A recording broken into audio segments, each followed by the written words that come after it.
Salut à tous, très heureux de vous retrouver, j'espère que vous êtes en forme ou que soyez ici, bienvenue à la maison dans mon petit bureau pour cette vidéo débrief du match entre Strasbourg et le Paris Saint-Germain.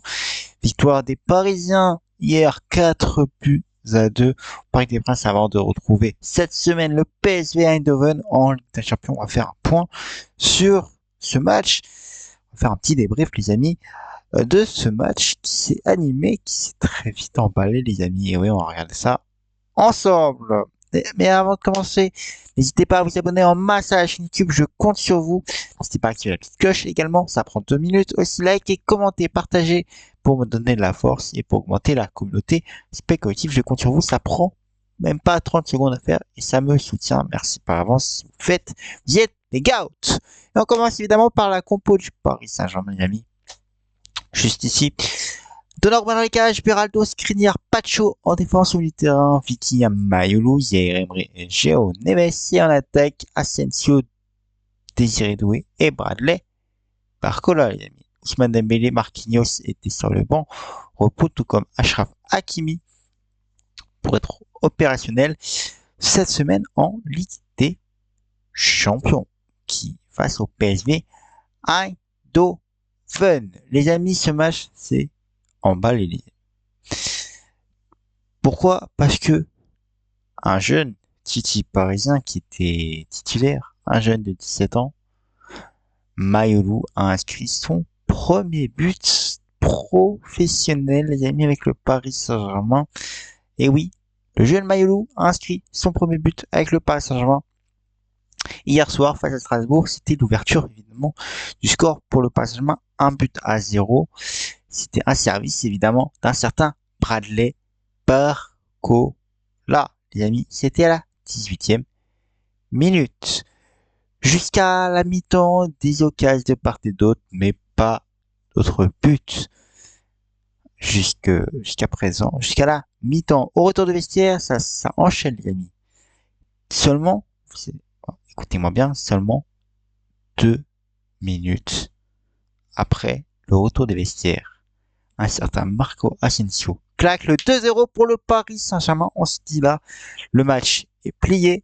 Le Paris Saint-Germain pourrait va s'imposer.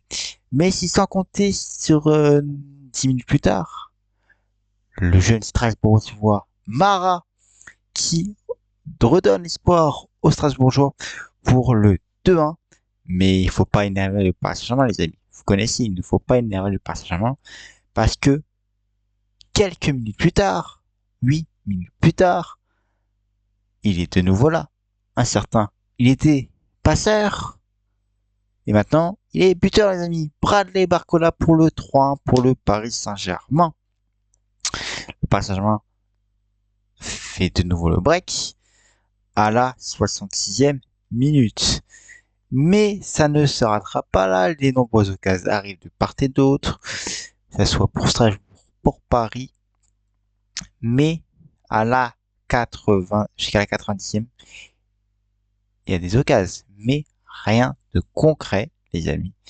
À la 90e, Kangin Lee s'offre lui aussi un but pour cette soirée pour donner le 4-1 au Paris Saint-Germain et assurer la victoire. Mais si sans compter que 1 minute plus tard, encore, il était buteur tout à l'heure, maintenant il est passeur, c'est pour Strasbourg, c'est Diong à l'origine du but, passeur évidemment Mara pour le 4-2 au Paris Saint face au Paris Saint-Germain. Paris Saint-Germain s'est fait peur quand même avec des nombreux retours. On aurait pu penser à un 2-1 au retour de Strasbourg après, s'ils avaient poussé. Après le 4-2, c'était vers la fin du match, il y avait 7 minutes additionnelles, on était qu'à la première minute pour le 4-2. Tout pouvait basculer, mais le Paris Saint-Germain a tenu bon. Mais encore un clean sheet de moins. Le Paris Saint-Germain, sur ces dernières confrontations, ne fait plus vraiment de clean sheet, les amis. On était habitué au Paris Saint-Germain de faire des clean sheets. Et depuis un certain temps, pas de clean sheet pour Gigio Donnarumma. Il faudra retravailler ça au Paris Saint-Germain. Mais Ce qui compte, c'est que le Paris Saint-Germain se rassure à la sortie de cette trêve internationale et avant de retrouver le PSV Eindhoven en Ligue des Champions cette semaine, le Paris Saint-Germain reprend la tête du classement de la Ligue 1 avant d'affronter Marseille en prochaine journée de cette Ligue 1, le Classico, les amis. Et oui, c'est le Classico le week-end prochain, dimanche prochain, au Vélodrome de Paris Saint-Germain se déplace à Marseille et pourrait garder sa reprendre même parce que Monaco joue avant le Paris Saint-Germain et si Monaco gagne, ils reprennent la première place. C'est que Paris est devant à la différence de but parce qu'ils sont à égalité avec Monaco. Monaco, Paris Saint-Germain sont à égalité et le Paris Saint-Germain est devant à la différence de but. Voilà les amis pour un peu le résumé de ce match qui s'est emballé, qui s'est animé très avec beaucoup de buts. 6 buts au total. Il y en a fallu 7, mais un but a été annulé pour position de hors-jeu. C'était un contre-5 de Strasbourg. Ça aurait pu faire un 5. 2 pour le Paris Saint-Germain, mais ça a été annulé pour position de hors-jeu du coup d'un Parisien malheureusement. Mais ce match s'est emballé un peu, même beaucoup avec de nombreux buts. C'était un bon match. C'était une bonne reprise pour le Paris Saint-Germain avant de retrouver la Ligue des Champions cette semaine.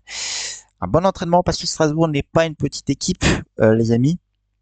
Je vais vous donner les classements de cette Ligue 1. Du coup, le Paris Saint-Germain est en tête, évidemment. Monaco deuxième, Marseille troisième, Lille quatrième, Lens cinquième, Reims sixième, Strasbourg septième, les amis. Et oui, je vous l'ai dit, ce n'est pas une petite équipe à prendre à la légère.